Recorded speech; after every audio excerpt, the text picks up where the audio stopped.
levels here. I don't think for the most part I've come to the conclusion it's very common to show this in jiu-jitsu as being, whenever anybody's got their legs wrapped around you, that this is kind of like somewhere near the optimal posture. And I think it's not, for two reasons.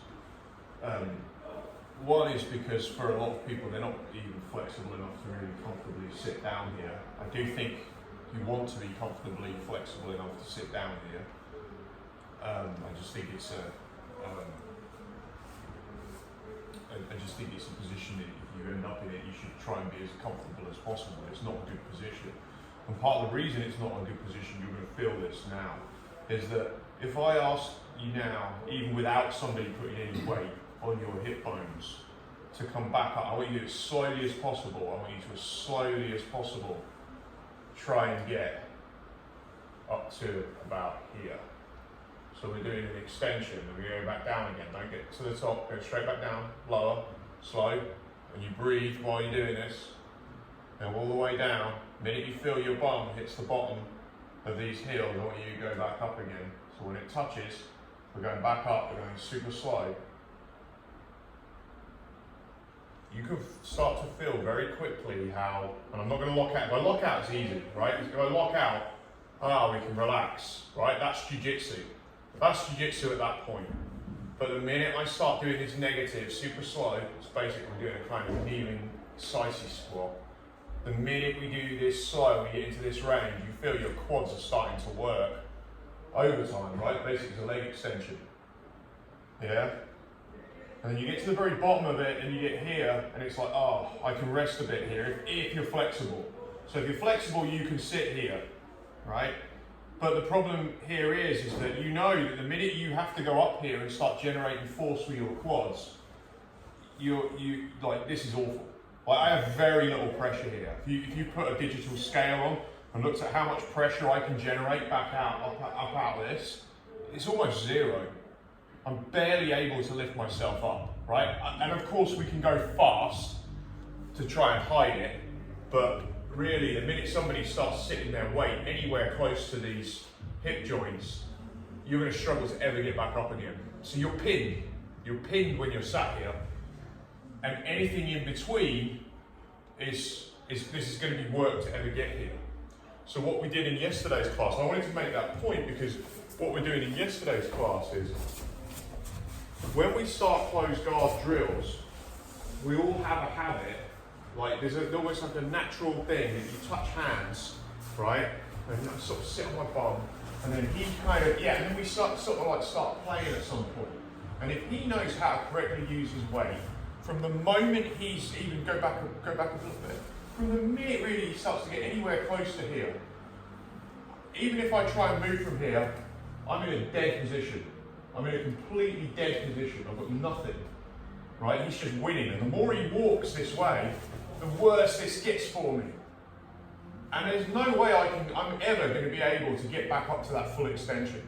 So now, who's carrying all the weight here? Me, right? I'm carrying all his weight from the bottom. And even though I was trying to hit him, once he's this tight into me, I can't reach his chin. So anything I try and do now, and if I do try, he can now pull me in. Yeah, and this is horrific. So all we're doing, I'm going to keep repeating this because we really need to get this, and people need to hear this stuff again and again and again. And even once you say to somebody, after 5-10 times of doing it, have you got it? They might agree with you on the point, oh yeah, I get it, but then you go to do it, particularly when it comes to sparring, and we've done something else, and it's back to sparring, and everything goes out the window. Yeah? So all we're going to be doing is, literally I'm going to start in, we're going to imagine that we're starting, and I'm not really moving, I'm just going to get used to this position of being up at the top. Yeah, and he can pull my sleeves, right? I'm going to have my shoulders retracted if I feel him pull, so he's trying to pull me.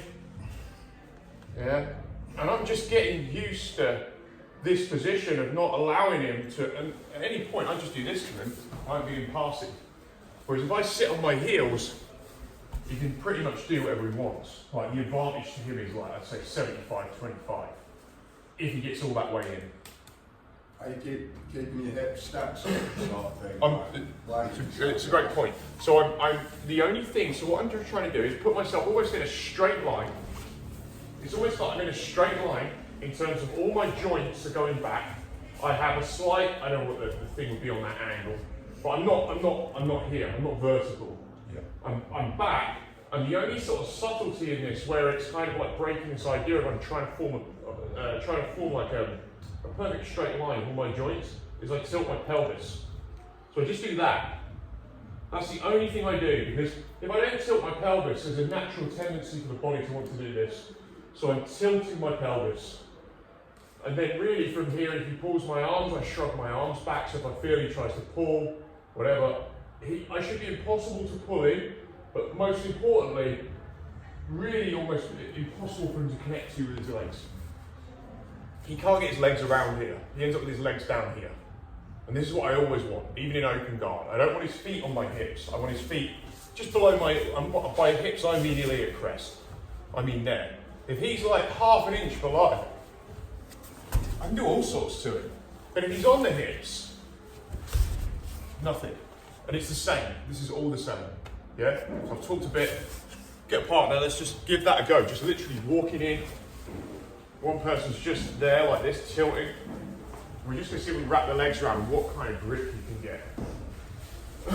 Size-wise, Billy, it might be better for you and Sam to go together, just because those two are long. Yeah. If you come on the camera as well, shuffle in, I'll watch it in the back.